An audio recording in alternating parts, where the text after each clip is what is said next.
A very warm welcome to today's event, which is part of the Scottish Land Commission's Land Reuse Month 2022. I'm Charlie Woods. I'm a Vice Chair at the Economic Development Association Scotland. An important part of our work is to provide information, connections and conversation spaces for those supporting the development of Scotland's economy. So it's a really great pleasure for us to be collaborating with the Scottish Land Commission on this. Today, we're going to be focusing on how land can be used proactively and in collaboration with local communities and others to stimulate and support development to help us tackle the challenges we face. Challenges like the recovery from COVID, developing a just transition to net zero, and a genuine well-being economy. Land is a key resource in any development process. As much quoted Mark Twain said, "By land, they're not making it anymore. Letting it lie vacant is therefore, and derelict is therefore a real wasted asset." And equally, realizing the potential of vacant and derelict land is essential to quality placemaking. In addition to improving the environment, and bring numerous economic and social benefits to communities.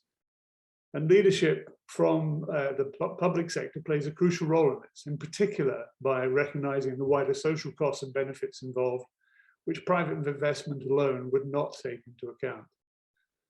So today we'll hear from organisations who have proactively managed their estates and worked constructively with the communities to change neighbourhoods, and we'll look at the learning and resources available when undertaking community-led land reuse initiatives. We'll consider both what's involved and how best to go about it. There's going to be plenty of time for discussion to share knowledge and ideas. So we're going to start with a session on proactive estate management, where we'll have brief presentations from David Stewart of the Scottish Land Commission, Alan Bell of Scottish Futures Trust, and Johnny Cadell of the Architecture and Design Scotland. And then they'll give brief start, and then we'll have a panel discussion where you can ask questions and make points to them. So let's get on with it then. Let's move on to the first session where we have David Stewart, Alan Bell and Johnny Cadell to kick us off, and then we'll get into a discussion. David, I think you're gonna start us off, so over to you. Thanks very much, Charlie, and good morning, everyone. Very brief introduction to me. I'm a policy lead at the Scottish Land Commission, and over the last couple of years, I've been supporting the Vacant and Derelict Land Task Force, but also working on a review of land for housing, which to a large extent is looking at how we shift the current model of development, which often focuses on greenfield sites, back towards delivering housing maybe in town centres or on brownfield land. And actually we found that there was a need for the public sector to play a stronger role to achieve that. I'm very pleased that we're having this discussion today. I think the topic couldn't be more relevant, with the National Planning Framework out for consultation and it having core goals such as delivering net zero and focusing on brownfield redevelopment. However, I think the big question is how we actually deliver on those goals and move away from our current approach. So some brief thoughts from me on how proactive estate management might be delivered. I think the first thing is there needs to be a commitment to good land stewardship and to engaging fully with communities on decisions. Research that we carried out during the review of land for housing found that where in-depth and very early community engagement was carried out, that led to far better outcomes in terms of the places that were created and also enabled support for development. A second point, I think, is there's a need to have an estate management strategy that's based on the full economic value of land and investment decisions and not purely on financial returns. And that would then lead, I think, to decisions either about investing in brownfield land, but also importantly, it means that a public body shouldn't decide to build a new school or community centre until they know they've got plans for the reuse of the existing building.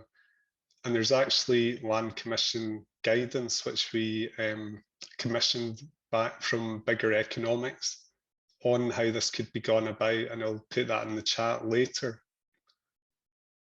But I suppose a final point is it's all very well to talk about land reuse, but I think it is more challenging and resource intensive to take this approach, and that's quite a big call on the public sector. However, there are resources available, there's support, and there's examples of good practice that we can all learn from. The key agencies have been very active in supporting local authorities in green recovery. I won't say too much about that because I suspect Johnny might talk about it. And there's also initiatives that perhaps can be learnt from, and it's good to see that John Proven from the Clyde Mission is going to talk about that project later today. And finally, on the subject of support, I wanted to close by talking about an offer that our good practice team are making to public bodies who are interested in looking at reviewing and developing their approaches to estate management. Having previously worked with volunteer groups from Scottish Land and Estates and Community Land Scotland, the team are now looking to work with a cohort of volunteers from the public sector to assess their practice, again, against their soon-to-be published community wealth building guidance. So again, I think we can put more information in the chat about that. And if anyone's interested, we can have further discussions. And I'll close talking now and hand over to Alan. Okay, thank you, David. Yep, Alan, over to you. Thanks, David. Thanks, Charlie. Good morning, everyone, and thank you for the invitation to participate today. My name is Alan Bell, part of SFT's land team, but I'm currently embedded in Greater Glasgow Health Board and Lanarkshire. Looking at today's topic from a more macro perspective, SFT were asked to lead on a national programme to rationalise NHS Scotland's surplus operational estate, many of which were listed and much that had lain derelict and underused for decades. The programme had its genesis in the Health Directorate adopting a more rigorous approach to property and asset management arising in 2010 and the introduction of a board-wide PALMS reporting and monitoring systems. It also drew from SFT's experiences reviewing the civil estate. Whilst the programme on one level has delivered over £250 million of capital receipts for the NHS, as importantly, it's acted as a catalyst for the redevelopment of substantial tracts of derelict and vacant land. As thinking around land use, reuse has evolved, the programme now plays strongly into the place and economic growth agendas and to a more limited extent, net zero carbon ambitions. Clearly, from an NHS perspective, the basic criterion is a functioning estate that's fit for purpose to deliver quality healthcare. But how this is delivered is changing rapidly with consequent effects in facilities. Whereas some forms of infrastructure, such as utilities and services, exist to provide a direct and immediate benefit to the public sector property assets primarily are a platform to deliver services. While their primary purpose is to enable the delivery, the imaginative use of property assets can make significant contributions to being a good place to work, the placemaking agenda, regeneration, inclusive growth, and achieving net zero. In other words, they can also be a vehicle to put into effect local, regional, and national policies. Supporting transformational change in service delivery across the landscape of the public sector and beyond is an increasingly important objective of strategic asset management. The pandemic has definitely shone a light on the long-term need for certain property assets, whether that's in terms of their location, scale, or configuration. Simultaneously, achieving the Scottish Government's carbon reduction target requires a radical reassessment of the stewardship of the public sector estate. Property, however, by its very nature, can be slow to react to changes in public sector delivery models, technology, and new policies. As a result, it's even more important to plan systematically for the optimum reuse, operation, and potential disposal or redevelopment of property assets. Indeed, as we have progressed through the programme, our emphasis has changed from concentrating principally on receipts to a more holistic view as to impacts and outcomes and wider benefits. Indeed, adopting a social value framework approach to early stakeholder engagement. Within the NHS particularly, the pandemic has focused on the use of facilities, particularly non-clinical spaces, where the move to hybrid working is offering significant opportunities to improve working practices with potential outcomes on rationalising and repurposing space. Similarly, the Scottish Government's infrastructure investment plan and the investment hierarchy will substantially alter how future investment decisions will be made, with obvious impacts on the retained space. Activating your estate is a very wide topic, implying to a certain extent that the public estate has had a lack of due attention paid to it over the years, and real opportunities have been overlooked.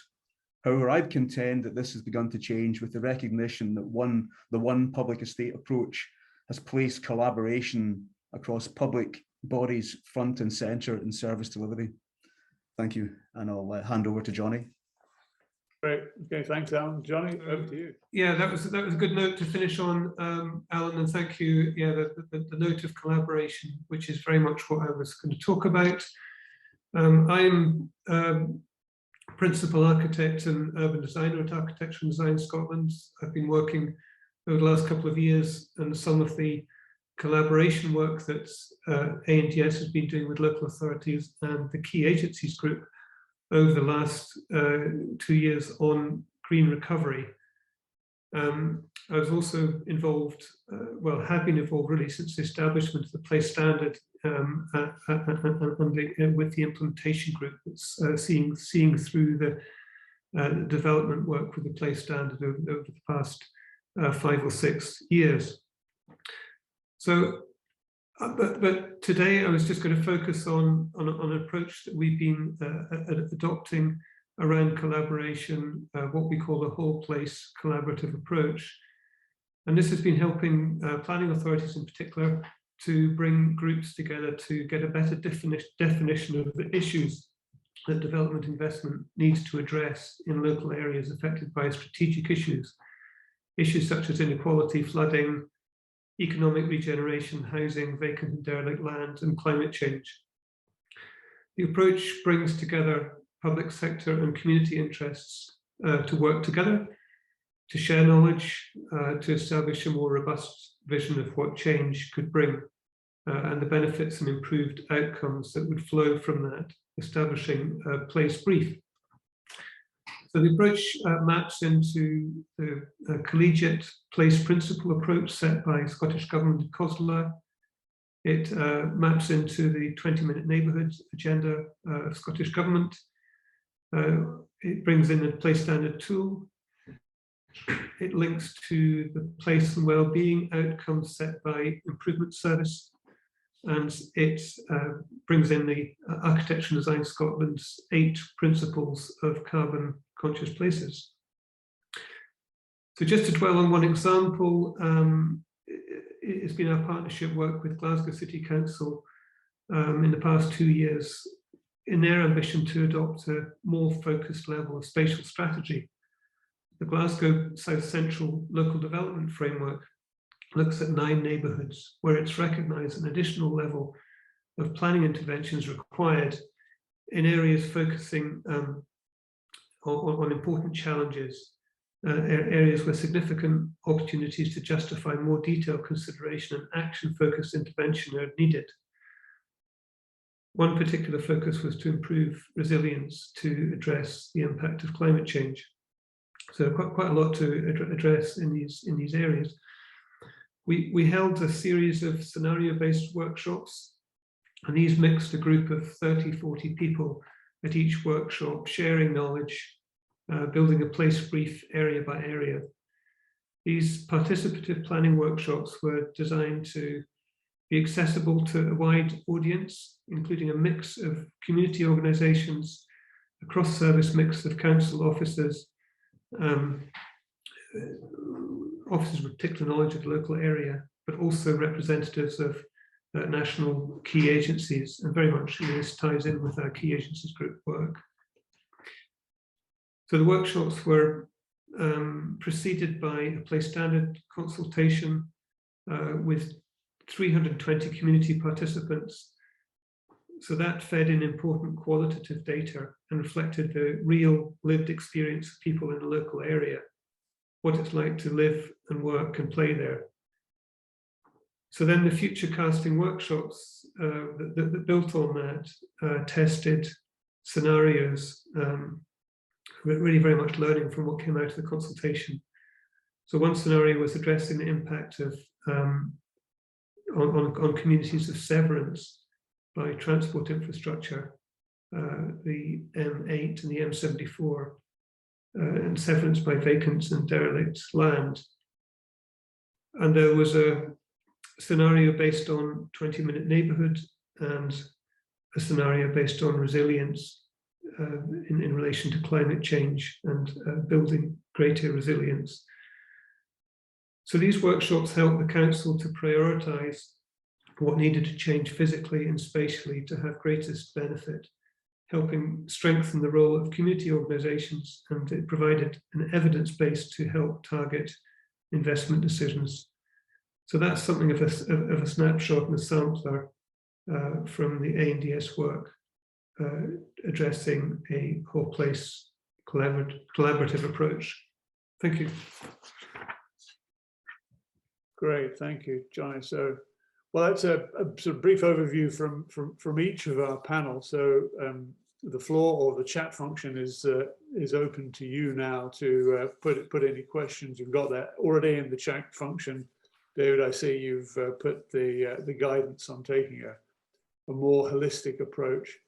You want to say a little bit more about that, David, about that sort of, the value of land is more than pounds and pence? Yeah, certainly, Charlie. This was part of the work of the Vacant and Derelict Land Task Force, and it was really, I suppose, highlighting that at the moment the Green Book and other guidance on investment decisions for public bodies, it's very much about financial return, and it's quite a narrow approach, and it maybe doesn't take account of wider things such as health and well-being, but even to an extent the creation of jobs or educational opportunities. So this just provides a framework that local authorities or others could use to guide decisions, and we actually used it recently in a workshop looking at South Central Kilmarnock, which Johnny and his colleagues have been involved in, and it's quite a useful framework, I think, to just consider the wider impacts of investment that I suppose might, for example, lead to reuse of a school site or reuse of an existing building as an office, rather than thinking, well, actually, in purely financial terms, we leave this building empty with all the impacts that has for its local community and building a cheaper piece of land on the edge of the town or city. Yeah. And it can, I suppose, bring in also this sort of notion of preventative spend that the Christie Commission talked about a while back. So, Alan, you mentioned that the focus had moved from just simply taking a financial returns view to a more holistic view within the health boards. How long a period has that been going over? I'd have to say, Charlie, that's a relatively new view in terms of the health director. It's possibly, I think it's over the last couple of years, just in terms of a wider view of the pandemic. I think there's been a view taken that actually just the pound, shilling and pence isn't the way to look at it. I think particularly from the health perspective, if you are looking to develop sites, I think it's absolutely incumbent now as to not just go for the maximum pounds, shilling and pence, because ultimately what we're about is health delivery. I mean, ultimately, whatever you're doing in the health service, it's about health service. But I think that there's a recognition that things that we can do at this stage can actually help with the future of people's health and well-being. So, for example, taking a site like York Hill, for example, is the correct decision to maximise development there. It actually might be to look at other uses within the site. Maybe a greater green space element, for example, where it's been clear during the last couple of years that the value of green space is incalculable, frankly, and the long-term benefit of that, of course, is better health outcomes. So it's almost a circular argument in a sense. The importance of green space, certainly in the last couple of years, has been invaluable, hasn't it? And as you say, that helps deliver health benefits as well. Johnny, you were talking about the examples that you used, that you had within Glasgow. What sort of scale of local area were you working with there? Well, it's 9 neighbourhoods. It stretches from the Clyde right the way down to Strathbungo, and and it goes from Tradeston right the way across to the Gorbals and beyond. It's a wide geographic area which actually needed to be broken down a bit to have a sensible conversation about it. So essentially what we did was to break up the discussion into groups of people with knowledge about smaller parcels of neighbourhoods, so that it could be a more of a place-focused discussion. But right. Yeah. So you had actually sort of conversations in the 9 separate areas within that sort of broader area. Yes, and what we also did was place down a consultation that I mentioned in advance of the workshops, and that gave really quite detailed feedback of local perceptions, experiences on the ground in all of the neighbourhoods. And so that was there was a mapping of that qualitative experience for each of the neighbourhoods. So that was very much built into the process. Okay, thank you. So we've got a question from Catherine here to I think for a general discussion across the group. So we've got the public interest test already within the community right to buy. And other parts of land reform. Can the same test be applied to the disposal of public land as well? David, do you want to kick that off? Yeah, that's a really interesting question. I know there's a land reform bill to be developed in this Parliament, and I believe a public interest test is, possibly going to be part of that. I don't think the extent has been scoped out yet, whether it will be on particularly large land transactions, but I think that's a very interesting idea actually to consider and to put forward. I mean, in a way, it's another component of that. The value was more than pounds and pence, isn't it? Yeah. Johnny or Alan, any thoughts and comments on that?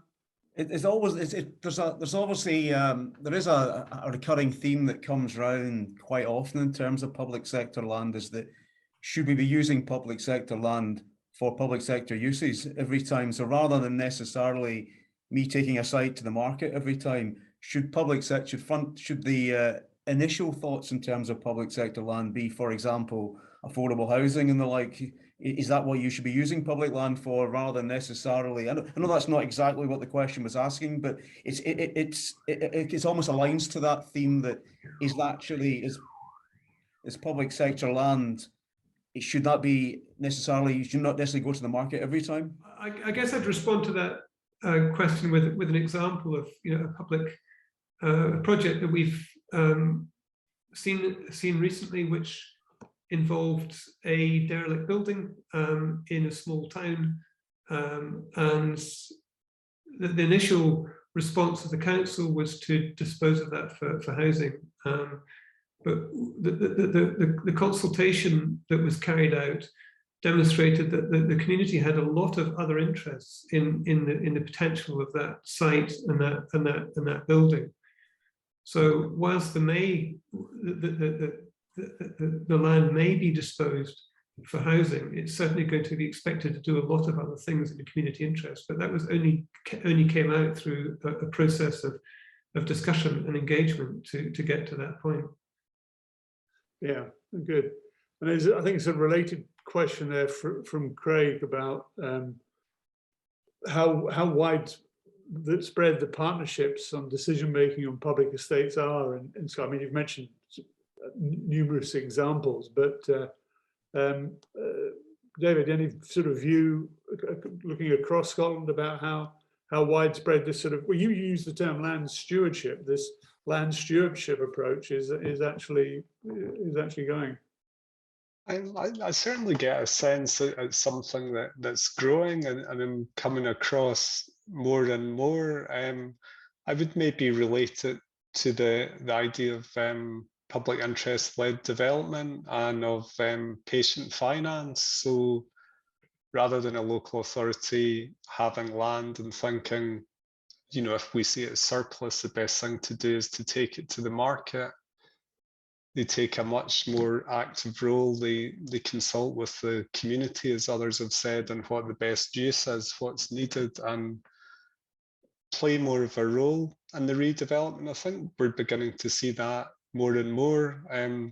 Certainly in the review of land for housing, a couple of the case studies, the Commonwealth Games Village in Glasgow and the Anderston regeneration again in Glasgow, there was a real, there was an element of stewardship and of the local authority taking a lead there.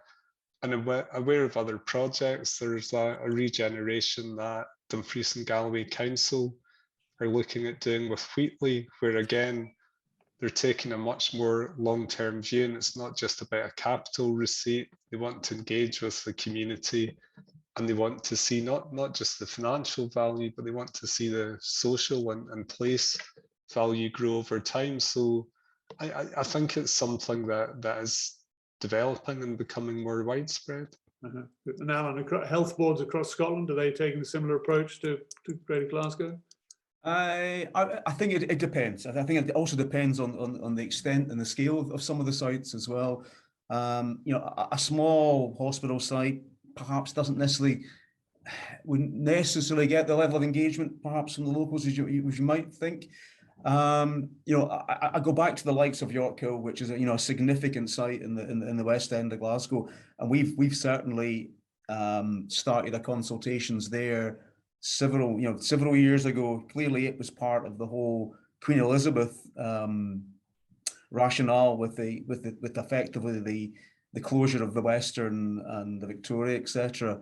And obviously, that hasn't happened yet with Yorkhill, but we recognise that the significance of that site, it deserves a wider consultation, and the council have been very, very active in discussions with us on what they see the future. But more than that, I think we recognise that the local community has got a place there, and that we are trying to reach out to local stakeholder groups in terms of that. It may well be that it becomes a bit of a test case, if you like, for engagement. It has happened in other occasions for sure. Lothians had several sales where the local, there has been not necessarily the engagements required, but certainly there's been discussions there that have not always worked out, frankly. But right. And does it tie in with the community planning framework as well? That's not just for you, but for anybody. I mean, to what extent is the community planning framework a framework which can be used to discuss some of these issues?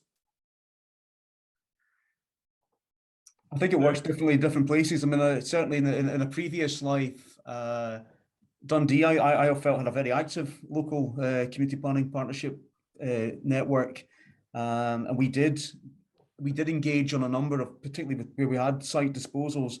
They were brought to that forum for discussion at a very early stage. So I think it's patchy across the country, Charlie. I don't think there's a one size fits all, frankly. No. And in a way, that's what part of this is all about, is trying to do it on a bespoke basis. And yeah. If I could maybe mention, Charlie, I think a possible model to help with this is the emergence of regional land use partnerships, and the idea of having scales of places and having a proper decision making model for what needs to go where, because I think that would certainly promote good stewardship rather than that quick financial return, which can sometimes be a danger. Yeah. Okay. Johnny, any reflections on this? I don't think I have anything particular to add on that, Charlie. Right. Well, let me maybe ask a question. I mean, we've talked about some of the benefits and some of the value in this. What are some of the practical barriers that you think need to be overcome to to help people engage more in this in a proactive way? Who would like to have a go at that first? David. I think part of it is just as resources. You know, if you're going to do proper community engagement, and if you're going to take more of a you know, stewardship approach to managing your estate, then it takes time and skills and resources. I think it's quite interesting. One of the proposals from the planning bill was for local place plans, which I think is potentially a great way to look at land, look at an area, and involve the community in deciding what's the best use, what a place needs, and how a place should be.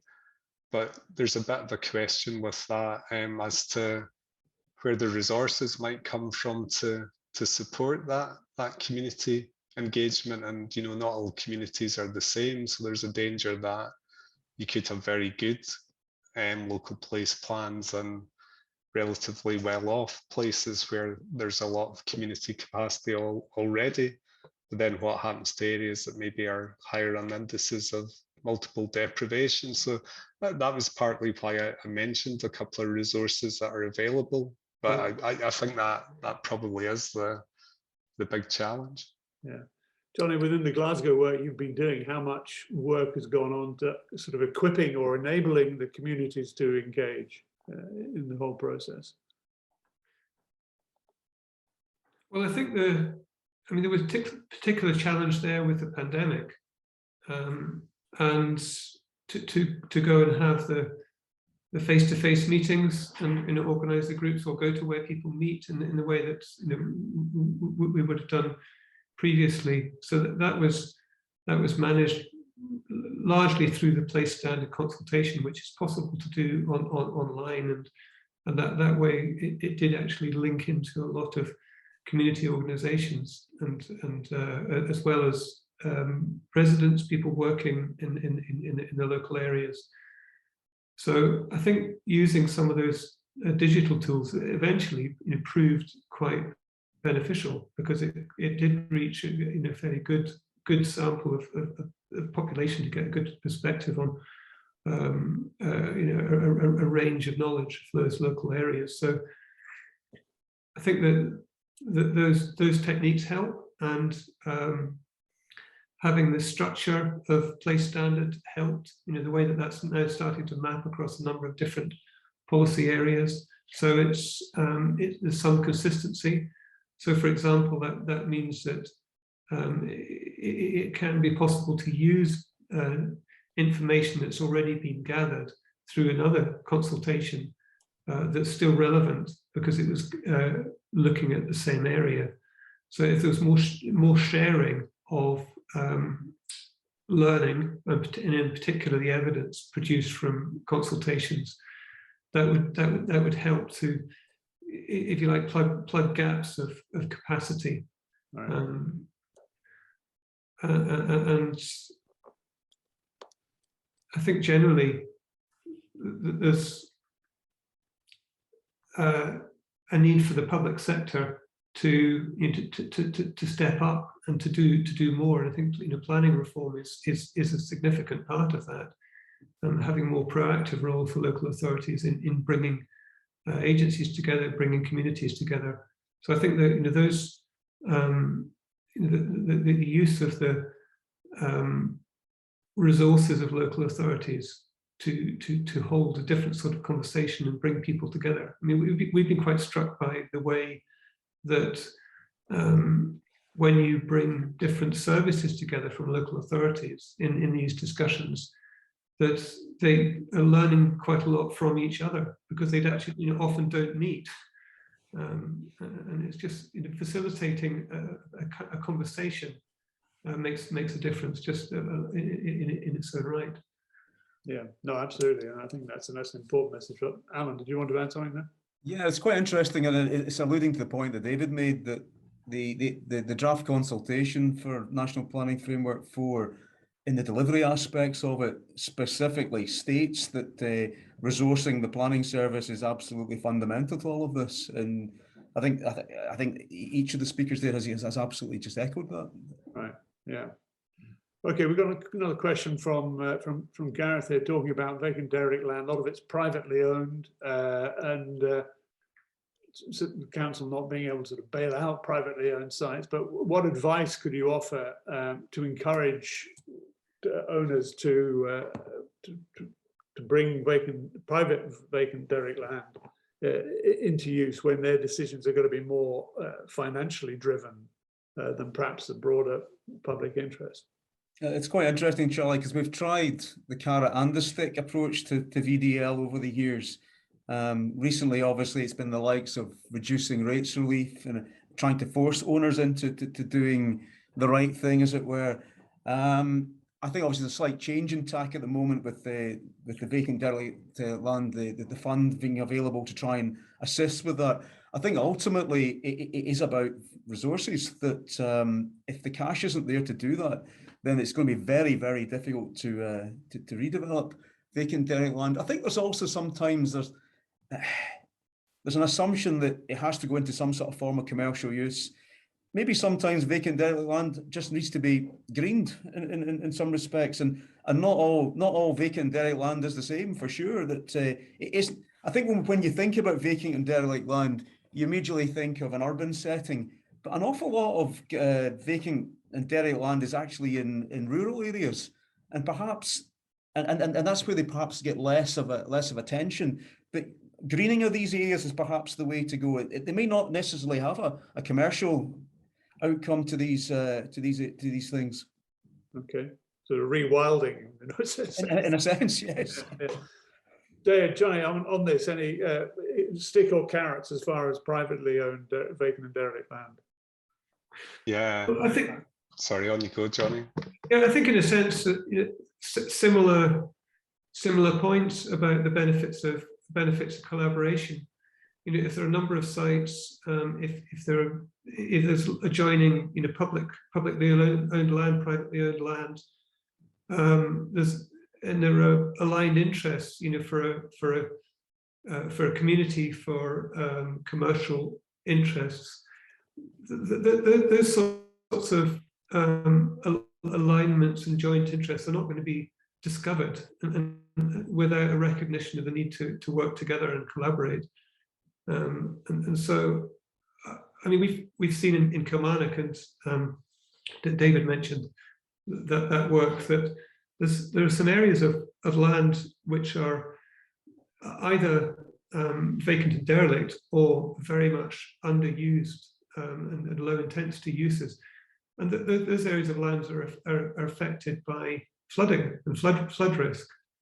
So there's a collective interest, you know, for the owners of all the land in the part of Kilmarnock that we're looking at, to work out how to consolidate development in certain areas, areas that could be released for public open space, and a mix of land uses, which could generally make the whole a wider area more functional and more beneficial. But there's a trading of interests needed and a discussion about how to achieve that. Yeah. Okay. Sorry, Yeah, John. Sorry, David. Just picking up on your Kilmarnock example again, I think the Halo project in Kilmarnock is a great example of what you can do with vacant and derelict land.